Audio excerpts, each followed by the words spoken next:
Hey guys, Sam here and welcome back to another FIFA 17 experiment. Today we are back with another subscriber suggested experiment, and this is one that has been suggested for so long. I had to actually go back and find which comment was first. The best one that I could find that was first was from Petar Petrovic. He simply said every month should be represented by a team, and I think that is a fantastic idea, and it was definitely one that I was always going to do. So thank you very much, Petar, and every single other person that commented this. There was a lot of people that have commented this in the past. If you guys do go on to enjoy today's video, definitely do leave a like on the video and subscribe if you are new around here to stay up to date with the FIFA 17 experiment content, and also going into FIFA 18 experiment and also career mode content. So yeah, subscribe, stay tuned. Before we actually get into the simulation, we'll take a look at what the 12 teams look like, and we'll see which of the teams look the strongest on paper. Then we'll get into the simulation. If I missed any players or made any mistakes, I do apologize. All of these players were found on SoFIFA. So if you want to blame anybody, you can blame SoFIFA. Not me. You can never blame me. I'm perfect. I mean, fucking hell. I'm like the furthest thing away from perfect. Anyway, without further ado, let's have a look at the teams. Okay, returning to Scotland in today's experiment, we'll kick it off with January and a very good looking team indeed. Luis Suarez up front, Hazard on the left, Robin on the right, Cruz and Marquisio as a midfield two, with David Silva playing as a bit more of an attacking midfielder. Great depth on the bench as well, and a decent defense with Gigi in between the sticks. You can never go wrong with Gigi Buffon in between the sticks. That's a decent looking team, has to be said. Celtic is representing February and probably the best team on paper by far. Or my favorite team on paper, definitely. My tip to win the entire thing right here is Celtic. Ronaldo and Cavani up front, with Eriksen in a cam position, Neymar, Casemiro, Strootman and Di Maria playing in almost like a midfield forward. And then a back three of Godin on the left, PK on the right, and then Pepe is the centre-back right in front of Rui Patricio as the goalkeeper.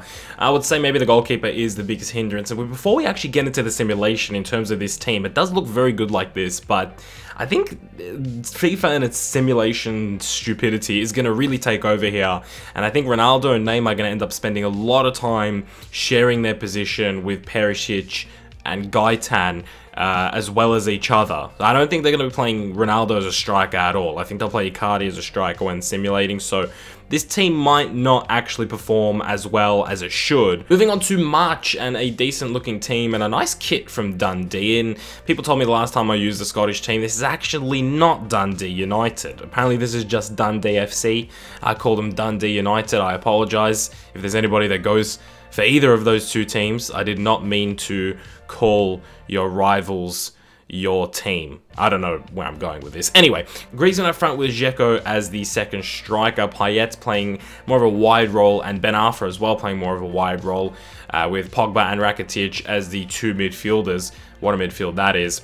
Jordi Alba on the left with Florenzi on the right, and then it's Toby Alderweireld and Sergio Ramos making centre-back partnership with Manuel Neuer in between the sticks. That is a solid team. Moving on to April, and then we've got Franck Ribéry on the left, Isco on the right, and Jonas up front. Not the strongest attacking three. Not sure if Isco will actually be playing as that right midfielder, but you got Matuidi, Thiago, and Pjanic as a midfield three. Pretty strong indeed. Jan Vertonghen takes a left-back position with Nathaniel Klein on the right, David Luiz and Vincent Kompany making a centre-back partnership themselves in front of Ter Stegen. Moving on to May, and a pretty strong front three, it has to be said. Not sure Royce will actually end up playing as a right winger, but Lukaku, Mertens and Royce play as the front three. Nainggolan, Vidal and Iniesta. What is it about that midfield three that I absolutely love? Maybe because Vidal is my favourite central midfielder in the world and one of my favourite players in the world, and Nainggolan I think is just an absolute machine, and you add that with Iniesta. In real life, that, especially if Iniesta was a little bit more in his prime, but that would be an intense midfield three in real life. But moving on to the defense, it actually is pretty solid as well. Marcelo on the left, Dani Alves on the right, the Brazilian fullback brothers coming into play with the Juventus, well, I guess Bonucci now former Juventus, but it's two of the three, I should say, in the centre-back positions, with Courtois in the goalkeeper position. That is just a very solid team in my opinion. Great depth as well. Look out for the May team. They may just go on and win this. You see what I did there? Okay, I'll shut up now. Moving on to June, and a very good looking team in a 3-5-2. Aguero up front with Aubameyang, two of the best strikers in the game. De Bruyne plays behind him.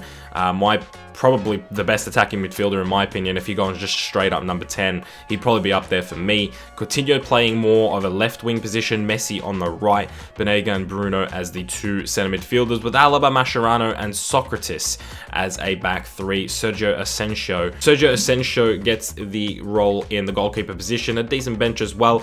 I think it could be a decent team, but June, it's okay. It's actually not bad. A bit of an attacking option there with like 4 or 5 very good attacking players. And you know what?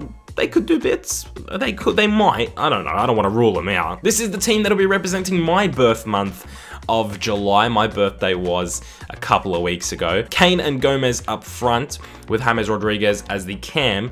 Bale on the right, Pedro on the left with De Rossi and Andre Gomez as the two central midfielders. That's Van Dijk on the left, Lovren on the right, and that's Toprak right in front of Handanovic. I'll never get over why Handanovic is such a high-rated goalkeeper, but he is a high-rated goalkeeper, and I think the more that I've done these experiments, the more I've noticed how important goalkeepers are. So the 87-rated goalkeeper, I think, will come into play for sure. The bench is not the best for July. I should probably be on that bench. I reckon I could help this team out quite a lot. Moving on to August with Robert Lewandowski up front. That is Bernardo Silva on the left with Willian on the right. Herrera, Matic and Bonaventura make up a midfield three with Felipe Luis, Giorgio Chiellini, Matip and Antonio Valencia as a back four with Pepe Reina in between the sticks. Very solid team, but not really expecting these guys to be challenging. On to September, you got Thomas Muller up front with Giroud as the two strikers. Oscar plays a cam position with Carrasco on the left, Quaresma on the right, Pereira and Modric as the two centre midfielders. Boateng and Miranda are accompanied by Thiago Silva, who's the player that you can't see his name, and it's Rufia in the goalkeeper position. The back three is very, very, very strong. Goalkeeper's decent as well. You got Modric there, who's a high rating, but going forward, I'm not sure this team has enough in the bank. October is playing a 4-4-2, Costa and Ibrahimovic up front with Ozil as like a left attacking mid. I don't know if they'll actually stick with that. I hope they do, because without Ozil, this team is just not the same, really. Shaqiri on the right, Vieira and Gundogan as the two centre midfielders. Jeremy Matthew playing a left-back position, well, according to B, Jordan Matthew. You can see Jordan Matthews in the squad. You can see Jordan Matthews in the squad. You can see Jordan Matthews in the squad. Garay and Dante are the centre-back partnership with Seamus Coleman on the right. Subasic is the goalkeeper, and okay bench. Nothing too special from the Octoberians. The penultimate month of the calendar year, November, is represented again in a 3-5-2. A lot of this happening really because fullbacks are kind of not that high rated at all in FIFA, but this team is not that good in general. I mean, you do have some high rated players. You got Dybala and Welbeck up front. Dybala's quite good. Gini Wijnaldum playing an attacking mid position with Nani on the left and Vitolo on the right. Verratti is decent. Schneiderlin is there to accompany him in the midfield position. Kolarov plays more of a left centre back role here today with Smalling on the right. Of course, Kolarov is a natural left back. Smalling's played right back before, so it made the most sense. And that's Samuel Umtiti in front of David De Gea, who is the standout player of the team. And last but not least, a straight 4-4-2 for December, and probably my favorite striking partnership so far in these experiments. Higuain and Sanchez up front. Two players that in real life, if you put these two in the same team as a shadow striker and a striker position, those two with Sanchez running off of Higuain, holy fuck, boys.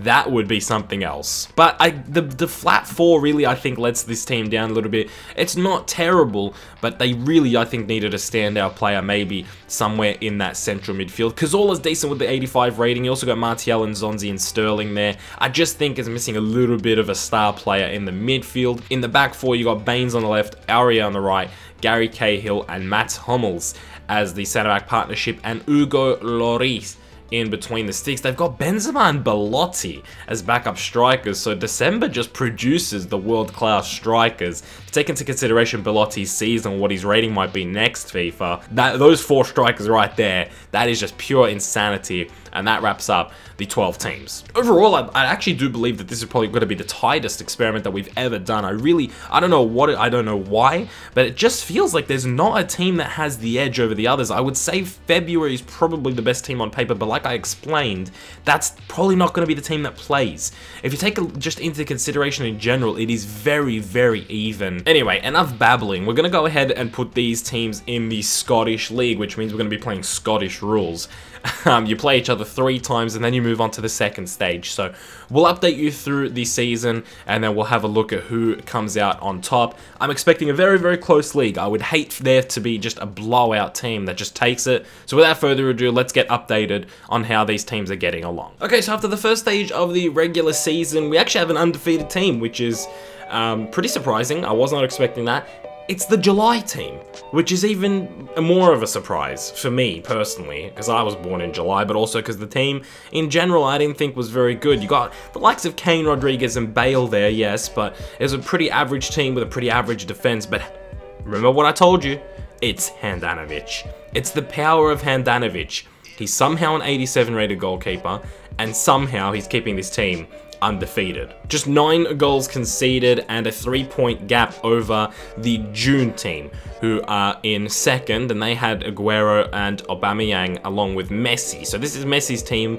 June. February are in 10th. That's a team with Ronaldo and Neymar in it. So that's a bit of an update on them. It is a tight league in terms of the gap between, if you take a look at the gap maybe between 7th and 2nd is a 3-point gap, and it's in terms of the leader, yeah, they have a 3-point cushion, but it's still tight for those top teams, and even down the bottom, only 1 point separating 8th and 12th. So it's a tight league. Like I said, I think it's just the gap to the front has to be tightened down. Okay, so 11 games later, and it is actually the March team who have taken over. The June team ended up losing 5 games, and they've now totaled 12 draws to go all the way down to 8th from 1st after 11 games, which is crazy. But it is the March team, and you'll find that it is actually the June team that has kept up pace, still in second. However, they have closed the gap to the top of the table, and then they have themselves a 3-point cushion all the way down to the January team. February, that team has started to pick up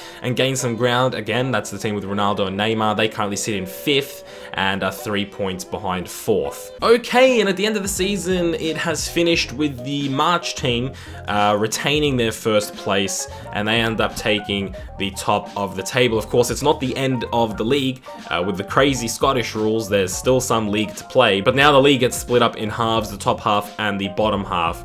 So it's the March team that are at the top. It's the May team in 2nd, the February team down to 7th. They did not make the top half of the table, which is crazy. 6 points separating 2nd and 7th. I thought it would be a little bit closer. Unfortunately, it wasn't. Down the bottom, the December team, for some reason, just stayed down the bottom. I thought it was a better team than that. September in the 2nd last position, and then April in the 3rd last position. Overall, I still think this was a pretty close league. With still some football left to play, you can see no one has a massive goal difference, so these games are definitely close. There's no one that's run away with it or completely dominated, which is good to see. But let's take a look at how things wrap up after the extra 5 games that have been played in the 2nd stage. Okay, so looking at the bottom, it was actually the February team who ended up being the best of the worst, which isn't a big surprise at all, really. But they did lose quite a few matches compared to the July team, just picking up 9 losses. Fortunately for the December team, they ended up not being the worst of the worst.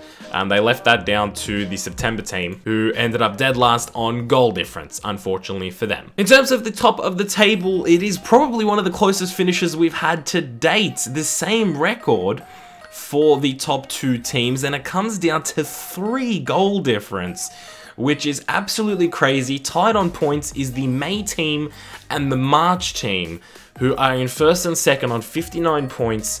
The May team with a plus 12 goal difference, the March team with a plus 9. The May team was the team with Vidal, Nainggolan, and Iniesta as a midfield 3, and I was jerking my dick all over that team. The March team had Griezmann and Dzeko up front, Pogba and Rakitic in midfield, and Ramos and Alderweireld with Neuer as well. Let's not forget about Manuel Neuer. So the teams were very, very close. I thought they were actually pretty well matched teams. I'd say on paper, the May team is a little bit better, but the March team had some standout players like Neuer and Ramos, really, really high-rated players, which I thought just set them apart. It's the January team that claims the 3rd position, team with Suarez, Silva, Hazard, Robin, Kroos, and Marquisio, a very fantastic team overall. I think overachievers in my books are the October team, Rangers in 4th, Costa and Ibrahimovic are the 2 strikers, Ozil on the left, Shaqiri on the right with Gundogan and Vieira as the 2 midfielders. So the defense was not that good at all, I thought, in terms of on paper, but they actually performed quite well, which I was surprised about. The November team, one of those teams that you just sort of forget about. They came in 6th. It was a solid team. It was a good team. Dybala, De Gea were the standout plays, Verratti as well. Moving on to the top goal scorers, it was Luis Suarez that picked up the most for the January team. So 17 goals for him, Royce picking up 15, and Dzeko with Aubameyang 13 apiece. I thought Dzeko might be a weak link. He's proven me very, very wrong. That is it, guys. That is the end of today's experiment. A fantastic suggestion, a really, really original idea. So thank you so much for everybody that commented it, but especially Peta for being one of, if not the first. I think he was the first one. And he got a shit ton of likes on that comment as well. That is the end of today's experiment, guys. Thank you so much for watching. I hope you did enjoy this one. I hope it didn't drag out too long.